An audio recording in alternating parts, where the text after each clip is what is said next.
Nós continuamos a nossa conversa aqui, hoje com um convidado especial, o juiz de direito no Maranhão, Dr. Marlon Jacinto Reis, que está a Campo Grande, veio falar um pouco a respeito da lei da ficha limpa, e a gente vinha falando um pouquinho desse assunto que é tão interessante e que o senhor vinha falando dessa visão nacional de que o brasileiro já está tendo uma ótica diferente, né, doutor? Até pela própria educação que a gente vem conseguindo ter hoje um pouco mais, né? Com certeza. Nós temos uma inclusão na universidade muito maior. Nós temos um número de pessoas frequentando a escola e atingindo níveis de escolaridade em patamares maiores. Nós temos um volume da classe média maior. Nós tivemos, na última década, quase 40 milhões de pessoas chegando à classe média no Brasil. É um dos maiores casos de mobilidade social do mundo. Isso tem reflexos políticos. Isso tem reflexos na consciência das pessoas, na hora de votar, na hora de definir candidato, na hora em relação ao seu nível de tolerância em relação à corrupção, por exemplo.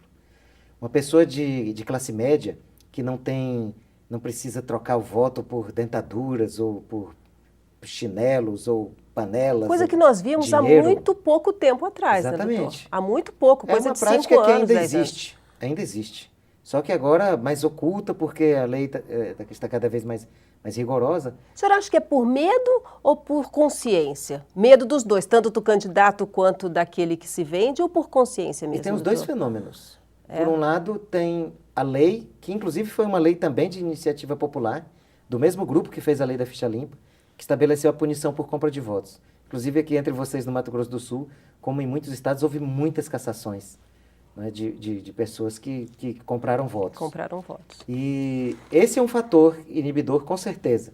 No mínimo, ele leva aquele que quer comprar votos a não poder fazê-lo tão publicamente como fazia no passado. Ele tem que fazer ocultamente. No mínimo, ele vai ter que gastar um pouquinho da inteligência dele. E isso faz com que reduza o número de pessoas atingidas. Porque ele não pode oferecer aleatoriamente, com medo de ser denunciado. Claro. Ele vai procurar determinado... Então, já há uma redução. Por outro lado, o nível de consciência da população. Nós temos... nunca tivemos tantos movimentos sociais organizados contra a corrupção. Nós temos só na rede Amarribo, por exemplo, que é uma rede de organizações contra a corrupção, mais de 200 entidades espalhadas pelo Brasil inteiro, fazendo o trabalho de fiscalização, de controle social da atividade administrativa e também atuando nas eleições. O próprio movimento de combate à corrupção eleitoral, que fez a lei da ficha limpa, tem mais de 300 comitês espalhados pelo Brasil. São movimentos silenciosos, que não causam estrépito, mas que estão fazendo a diferença e que no futuro próximo vão ajudar, sim, a estabelecer novos pontos que deverão ser observados, né? Novos pontos de transformação. Desde o ano passado, a gente tem visto aí que a comunidade está se reunindo mesmo com essa preocupação. Até os próprios estudantes, que antes pareciam não ter essa preocupação, hoje eles têm mostrado a cara, ido às ruas e cobrado melhor os seus direitos, né, doutor? O que acontece é que os movimentos pela transformação do país, eles durante muito tempo foram hegemonizados por visões político-partidárias.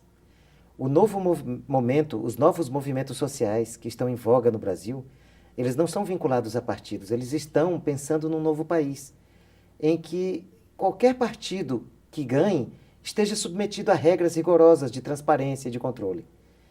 Então, esses jovens, que muitos pensavam que eram omissos, na verdade estavam em silêncio esperando a hora de falar, por não acreditar mais nas fórmulas apresentadas até agora. Algo que motivava um jovem no final da década de 80, no começo da década de 90, não é mais uma bandeira que motive agora. Mas o jovem continua motivado e sua mente está mais complexa. Hoje ele se informa de maneira muito mais plural, tem mais fontes de informação, de orientação. Até no convívio social, ele interage com mais pessoas, não só da sua cidade, como do Brasil e até do mundo, por causa da internet. Tudo ficou mais fácil. Mais fácil. A mente do jovem ficou bem mais complexa, bem mais aberta, e agora ele cobra muito mais do que nós cobrávamos há mais de uma década. E o que acontece é que ele se torna um partícipe e um agente importante de mudança. E aquela história de que o jovem é a força do amanhã, não é mais assim. Ele percebe que tem uma força hoje interage pela internet, usa o Facebook e o Twitter para influir em decisões políticas e consegue. Até porque o país é muito grande, né? E antes o que ficava escondido no sul ou no norte, agora com a internet tudo virou uma coisa só, né? A lei da ficha limpa, por exemplo, foi extremamente beneficiada por isso. Nós tivemos uma adesão em massa do Brasil inteiro por causa da internet. Inclusive é um case interessante, que até foi estudado, tem sido estudado até fora do país. É um caso importante do ponto de vista até da ciência política, a aprovação da lei da ficha limpa. Em 2 dias nós tivemos 312 mil tweets colocados só com o tema ficha limpa. 312 mil mensagens mandadas por 312 mil pessoas diferentes só em 2 dias. E isso gerou até, é curioso, isso levou até o interesse do Bono, do U2. Ele esteve no Brasil da última vez, no último ano, para fazer show, e me convidou para conhecê-lo. E ele queria perguntar sobre isso, a importância das redes sociais. E eu tive a oportunidade de explicar, ele ficou muito interessado sobre isso, ele tem uma atividade social muito intensa. Então isso chama a atenção do mundo inteiro, não é só uma questão nossa. Doutor, o senhor está entre as 100 pessoas mais influenciáveis aí nesse país, que saiu na revista Isto É. Qual a importância disso para o senhor, não como juiz, mas como cidadão, doutor?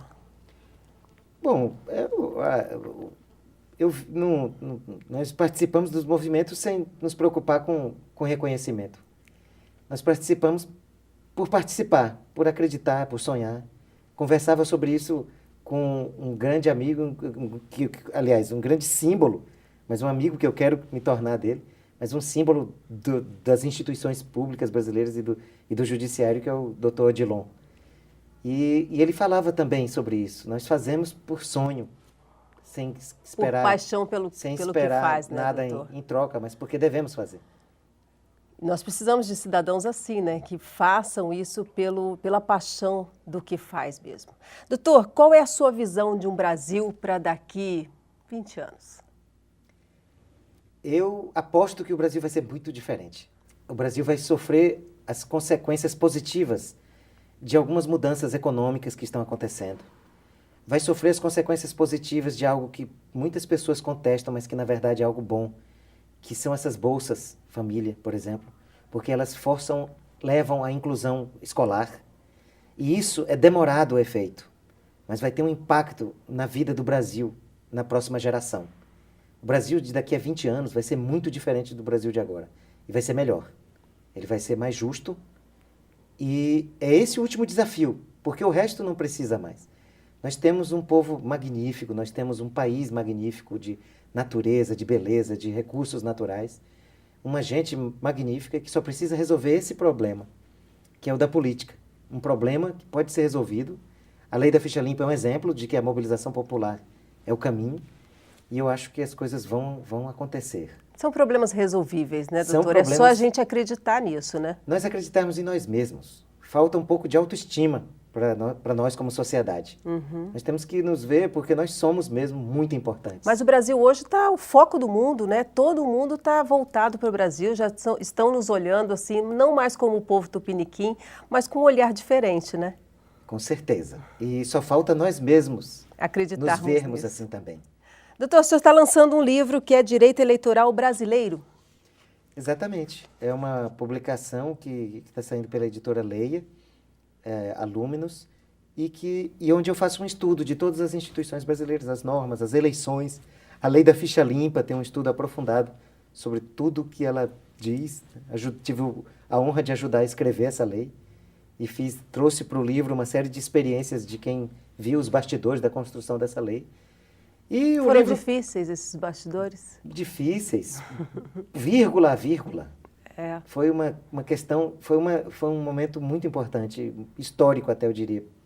E o livro começa falando da primeira eleição brasileira, em 1532, e termina chamando a importância para a necessidade da reforma política, porque o sistema que nós temos não está bom. Doutor, eu fico muito feliz em saber que um juiz da importância do senhor tem essa preocupação de ver um Brasil melhor, de ver uma sociedade que acredita melhor em si. Muito obrigado pela nossa conversa, por conhecer o senhor um pouquinho mais e fique à vontade em Campo Grande, estaremos sempre prontos para recebê-lo aqui. Muito obrigado, espero poder voltar aqui mais vezes. Gostei muito do que vi. Obrigado. Obrigada. Nós ficamos por aqui e na semana que vem voltamos para falar mais a respeito das ações do Ministério Público. Tchau!